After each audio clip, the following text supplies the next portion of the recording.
আজকে যদি আসিফ যদি উপদেষ্টা হতো, আসিফ মাহতাব উৎস যদি উপদেষ্টা হতো, আমি শিওর ও যে সামনে দাঁড়াই, ও ইমামতি করতো। শুধু ইমামতি করতো না, তারপরে ওই খাটিয়া নিয়ে ও সামনে যেয়ে দাঁড়িয়ে যাইতো। আমি শিওর এটা বলে দিতে হইতো না, কারণ ও ওন করে।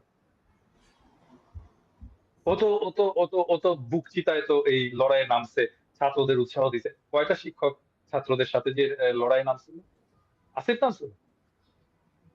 শুধু নামছিল না, গ্রেফতার হয়েছে, এবং তাকে তাকে যখন নির্যাতন করছে সবাই দেখছে। হাতে হাঁটতে পারতো না, হাতে একটা লাঠি ছিল, সেই লাঠি দিয়ে, এবং ওর একটা চিহ্ন আছে আঙুল এরকম উঁচু করে, তাই না আসিফ?